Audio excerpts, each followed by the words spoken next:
I really need a new chair. Can somebody please sponsor me a new chair?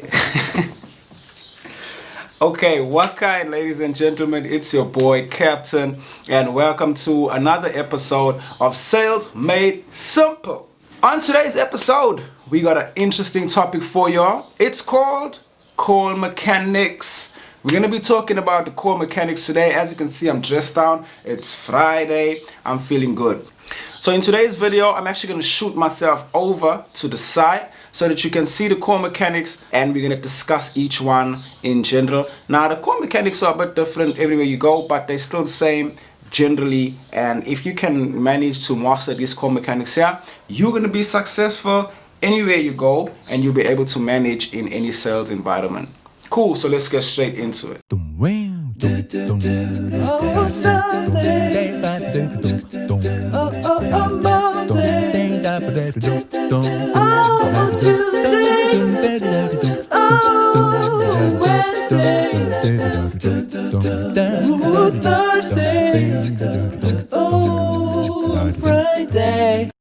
On today's episode, we're going to be talking about call mechanics or call flow or whatever you understand it to be. This is basically when you are actually on a call, the steps that you need to take from the beginning to the end of the call.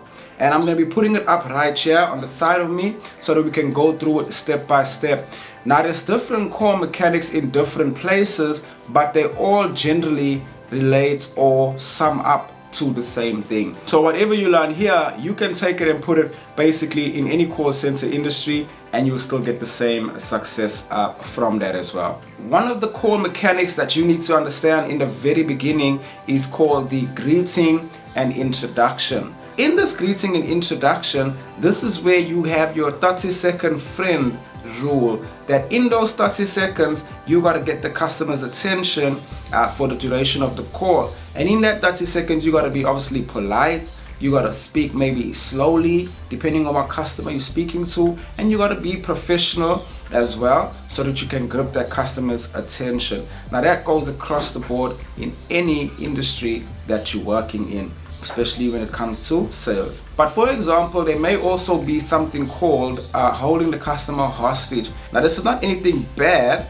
It just means that you have some information that the customer had given to you that they need to wait on the line for you to give some information back. For example, if a customer is looking to see if there's fiber available because you're doing broadband, then you'll be able to ask the customer for their address to see if fiber is available in their area. And then at that point, you got that customer hostage, meaning that that customer has to wait for you on the line so that you can tell them if they have fiber or not. So at that point, you're not necessarily going to lose the customer unless the line drops or something of that sort. So point number one is to get your greeting and introduction right. Make sure you're doing the 30-second friend as well. Now, point number two for me is the most important point on any call flow or call mechanics that you're going to be doing, because that's the part where you're going to be probing and you're going to be building trust with that customer as well.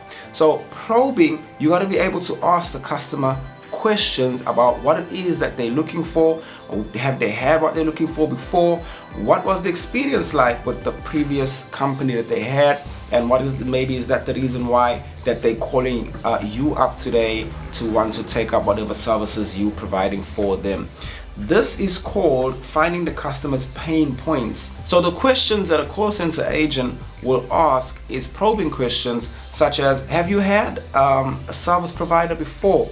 And they will be like, yeah, I had so-and-so. And what was the reason that you're not happy with so-and-so that you want to, move over to us? Yeah, so-and-so, I didn't have any network at most of the time. They got expensive with their data. I had to call their customer services and go through machines and whatever, prompts, and then I got to hear hold music or whatever the case is.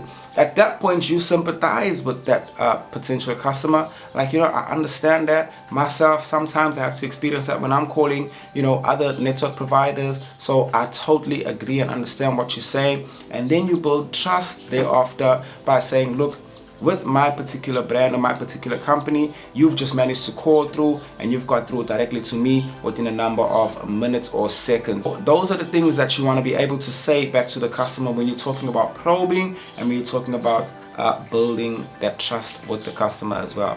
So probing and trust, point number 2. Make sure that you understand that as part of the core mechanics. Okay, so we're halfway there. We're flying through this fairly quickly. The next point is point number 3, which is going to be building value.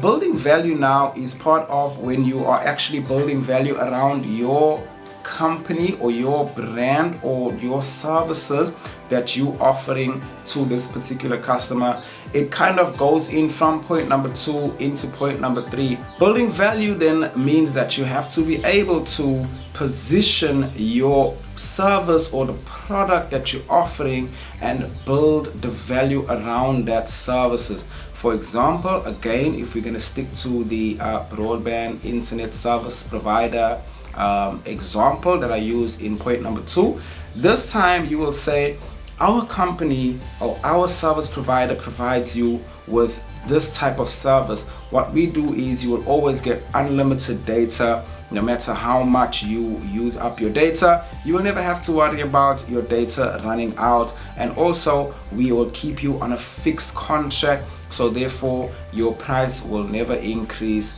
like you mentioned to me about the other company that you are with. So it's important to also note that when you are using these core mechanics, you need to use it based on what the customer experience was. Point number 2, that's why I said it flows into one another. And you also need to build value around what the customer said by saying, remember you told me this is what you experienced and so forward, and therefore with our services you won't have to experience this because this is what we offer. So you're building value around your product or your services that you're going to be offering to the customer. From there, you're going on to point number 4.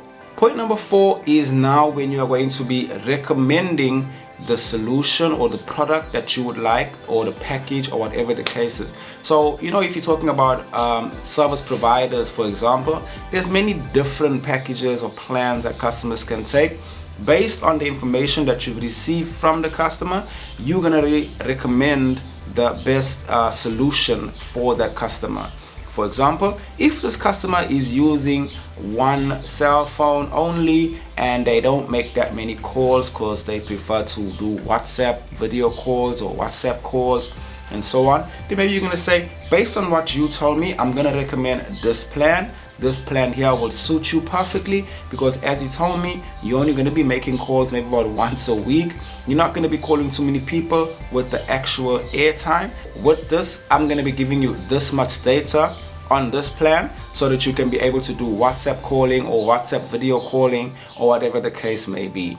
If the customer is doing high calling, you can say, I have this other package. This package costs this much, and this package gets you maybe 300 minutes for the month, and it gives you 500 megabits of data for the month. Now this may be for a customer who doesn't use that much data, maybe an older person, they just go on, you know, surfing the net or whatever, but they like to be calling out a lot. So your recommending of your solution is going to be based on exactly the information that you've gathered from the customer in point number 2. That's why I said point number 2 is one of the most vital points to get right when you are on the phone.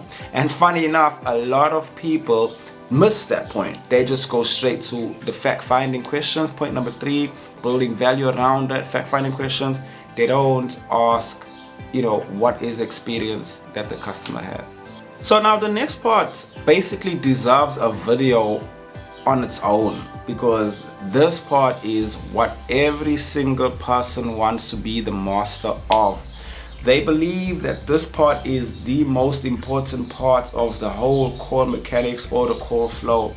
They actually anticipate in their mind that when they're speaking to the customer, this is what I'm gonna get on every call. So they believe that they need to master this so that they can be able to get the call over the line. The next part, it is called objection handling, or overcoming customers' hesitation. Overcoming hesitation is one of the most important parts, but not one of the most forthcoming part that you're going to get in every call, especially if you are following the call flow correctly. So when you're overcoming hesitation, you need to be able to listen to what the customer is saying. But the importance of getting somebody to take on anything you're saying is for you to be able to listen to what they are saying. Because in today's world, let's be real, nobody wants to really listen. We all want to be the voice, we all want to speak, we all want to talk. Nobody really wants to listen. We all want everybody to understand our opinions, but we don't want to understand other people's opinions, and we always want to have an opinion on everything in this microwave society. So when it comes to your call, always remember the customer is always right. So you need to be able to listen to them as well. And sometimes most of the time, that's what's going to get you over the line. Step number 6, overcoming the hesitation and then closing again. When you're closing the sale, you want to make sure that you're doing either an assumptive close or you are asking for the business. Just depending on what kind of industry you're in, some industries want you to actually ask for the customer's business by saying, so can we go ahead and get this set up for you, so on. Or they assume that based on everything that we've just spoken about, we're going to go ahead and you're going to take up this services or the product that we're offering to you. Either way, you have to close, and I prefer the assumptive close because you're just going straight into it. So like, based on what you told me, this is what I've mentioned to you. So which card are you going to be using? We accept debit card, Visa card, MasterCard, so on. So that's it for today on this episode of Sales Made Simple. I'm going to be covering, like I said, the objection handling in detail in a separate video as well. I'll go into a lot more. I'm sure you may have a lot of questions as well, because that's one of the biggest things that people struggle with in the sales industry today. So I'll cover that in a separate video. But for this video here, I wanted to just give you a bit of understanding about what the call mechanics are on every single call that you're taking, or every single customer that you're going to be assisting with. So hopefully you're going to be able to learn something from this. A lot of people may not have known this. Some of you may have known this. Some of you may have still learned something that you didn't know. Hopefully that you did as well. So I just thank you so much for tuning in once again, ladies and gentlemen. It's been a pleasure, and I'll see you again next week. Please make sure that you like and subscribe on this channel. I'm trying to post as much videos as possible so that we can beat the YouTube algorithm. So help me in doing that so that I can help people out there who want to also be making a lot of money as well. So until next time, peace, love, joy, like a river, mountain, fountain. I'm out.